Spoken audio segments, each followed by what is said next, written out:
Now we will be talking about Adivasis and stereotyping. That is, we will try and understand how the Adivasis are stereotyped.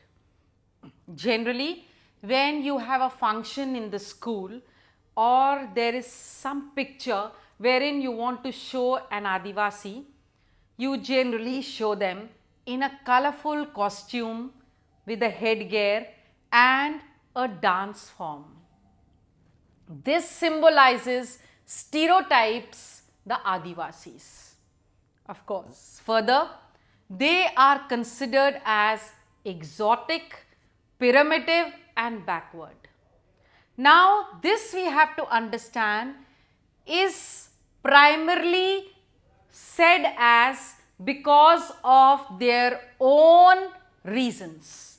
That is, they have remained as primitive, backward, there has been no advancement because they themselves do not want to mix around with other communities. So, this is how the Adivasis are shown in the Indian society. Now, we will talk about the Adivasis and the development. I have now divided this into two phases, that is in the earlier phase and in the present day phase. You will see that there is a huge difference in their economic and social status from earlier to the present day times. In the earlier times, if you see, the forests were very important because from the forest we got everything. That is, whether they were the ores, the iron ore, the minerals, the good rocks, the herbs, that is the medicinal herbs, and all other things were found in the forest and forest alone. The Adivasis dwelled in the forest and they had deep knowledge to the access of these forests. They knew what is grown where, what is best and exactly what is to be used where.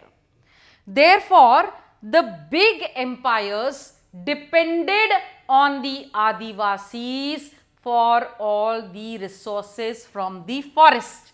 Thus, they were the owners of the forest and they were the ones on which the great empires depended for getting these resources. But times changed and we see that today the Adivasis are considered as marginalized and a powerless group. That's very strange, and in the British time we saw them as hunter-gatherers and nomads. They were forced to evacuate their forest land, they were forced to evacuate their area where they were living, and thus they lost their ancestral livelihood. Since that was the only skill they had, they were forced to come to the cities and work in industrial and the mines as workers on very meager salary. Thus, this changed their economic status and they started getting dependent on the government for their upliftment. So, a phase when the empire was dependent on them and now a phase when they need help from the government to uplift themselves. And the total reason behind this is they had to leave their ancestral homeland, that is the forest, and they had no other skills. Thus, their children could not have access to education and they were left behind both socially and economically.